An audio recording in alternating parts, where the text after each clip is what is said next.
KR Moses, Nellore pastor assembly general సెక్రటరీని. ఈ యొక్క మధ్యాహ్న కాల సమయంలో ఈ కుచిడిపాడు పాస్టర్లందరూ ఐక్యతను చూసి నేను చాలా గర్విస్తూ ఉన్నాను.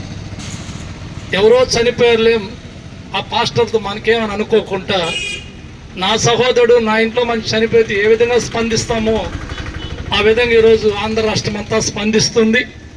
మరి ఇంతకుముందు సోదరుడు చెప్పినట్టుగా పగడాల ప్రవీణ్ గారిది హత్య లేదనుకుంటే సహజమైన మరణమా, ఇది తేల్చాల్సింది పోలీసు వారు, ప్రభుత్వం వారు.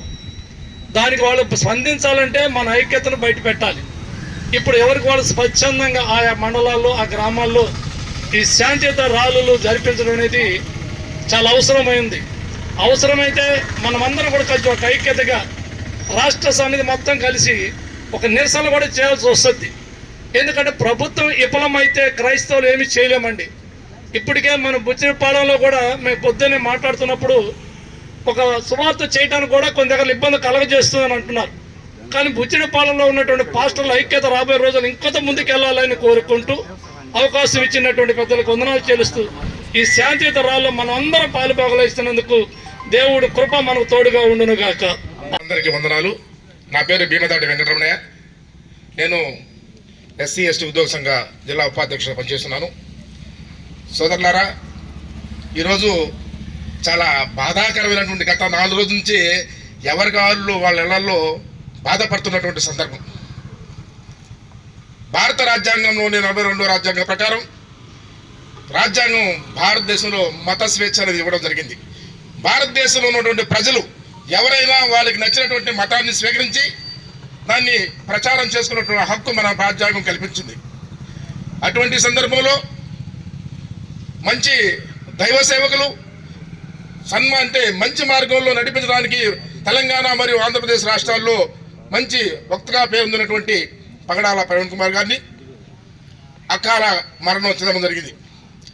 అది మరణమా హత్య అనేది భారతదేశంలో ఉన్నటువంటి అనేక క్రైస్తవ సంఘాల్లో క్రైస్తవుల్లోనూ మరియు ఎస్సీ ఎస్టీ వర్గాల్లో ఒక రకమైనటువంటి అనుమాన భావాలు ఉన్నాయి.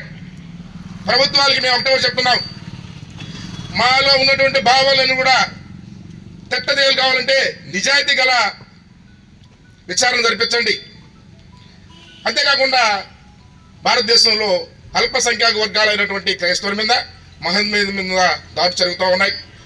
అంటే ఈ సోషల్ మీడియా వచ్చిన తర్వాత చాలా బాధాకరమైనటువంటి వాళ్ళ యొక్క దేవుని యొక్క తాను వ్యాప్తి చేసుకోండి. అంతేగాని ఒక వ్యక్తి చెప్పేటువంటి విషయాలు చెప్తే నమ్మండి, అంటే ఒక మీకు వినాలంటే వినండి, దాన్ని తీసేయండి. అంతేగాని ఈ మతపరమైనటువంటి దాడులు చేయడం ఇది ఆంధ్రప్రదేశ్ మరియు తెలంగాణ ఉన్నటువంటి క్రైస్తవులు మరియు ఎస్సీ ఎస్టీ ఇతర వస్తువులు కూడా చాలా ఆందోళనకరంగా ఉంది. ఇది మత విద్వేషాలకు దారిచేటువంటి పరిస్థితి ఉంది. కాబట్టి మనం ప్రభుత్వాలు వెంటనే స్పందించి ఈ హత్య పైన మరి హత్య కాదు, ఇది నిక్కి తేల్చి ఇది వాస్తవాలు నిష్పక్షపాతంగా తెలియజేసి భారతదేశంలో ఉన్నటువంటి అందరూ క్రైస్తవుల యొక్క మనసులో ఉన్నటువంటి భావాలను వెంటనే రెక్టిఫై చేయాలని చెప్పేసి ప్రభుత్వాలు మేము డిమాండ్ చేస్తా ఉన్నాం. మరియు క్రైస్తవులందరూ కూడా ముందు కూడా ఐక్యంగా ఉండి ఈ మన మీద క్రైస్తవుల మీద జరుగుతున్న దాడులను కూడా ఏకతాటిపైగా ఎదుర్కోవాల్సిన బాధ్యత మనందరి మీద ఉందని చెప్పేసి ఈ సభాముఖంగా మీ అందరూ కూడా తెలియజేస్తున్నాను. Thank you.